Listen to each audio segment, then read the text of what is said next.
আসসালামু আলাইকুম। চোখে আবারও ইনজুরি সেই সাকিব আল হাসান এবং তিনি টোটালি ফিট না, সেটার প্রমাণ পেয়েছি আমরা ভারতের বিপক্ষে ওয়ার্ম আপ ম্যাচে। সো ব্যাপারটা হচ্ছে সাকিব আল হাসান একটা কথা বলেছিলেন তামিম ইকবালের বিষয়ে ওয়ার্ল্ড কাপের আগে 2023 সালের, সেটা হচ্ছে আপনার কোনো ক্রিকেটার যদি পুরোপুরি ফিট না হয় তাহলে সেটা দেশের সাথে বেইমানি করা হয়। সো সাকিব আল হাসানের ক্ষেত্রে সেটা হচ্ছে আপনার সাকিব অলরেডি ইনজুরিতে আছে এবং ওই বিশ্বকাপে কিন্তু অনেকটা ম্যাচ তিনি ইনজুরিতে ছিলেন, সেটা তিনি পরে প্রকাশ করেছেন।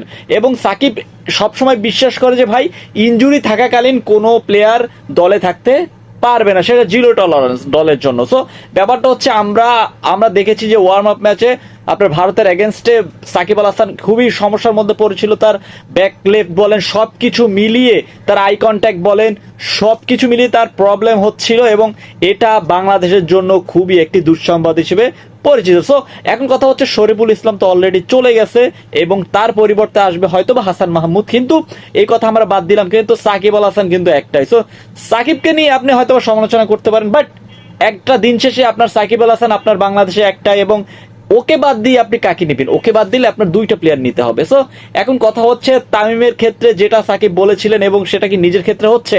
একদমই হচ্ছে না।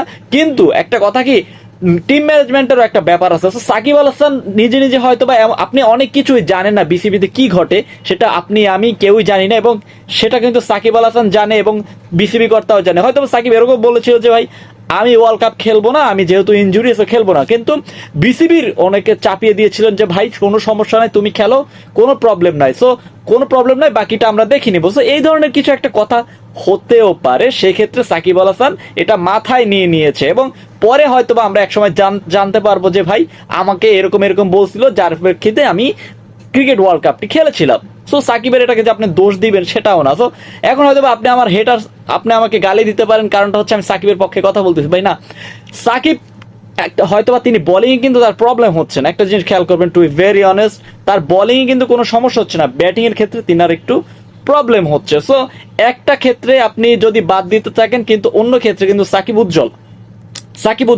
As a allrounder Shakib Al Hasan batting এ মোটামুটি যাই হোক একটু সমস্যা হলেও তিনি ব্যাটিংটা যেন করতে পারে সেটাই আমরা চাই।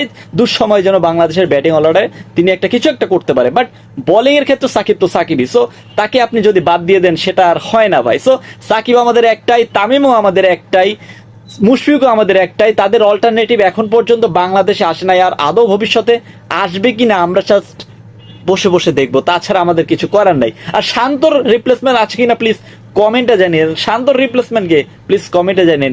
আপনি এই দল থেকে কাকে কাকে বাদ দিতে চান? লিটন, শান্ত, আর কাকে বাদ দিতে চান প্লিজ কমেন্টে জানিয়ে দিন।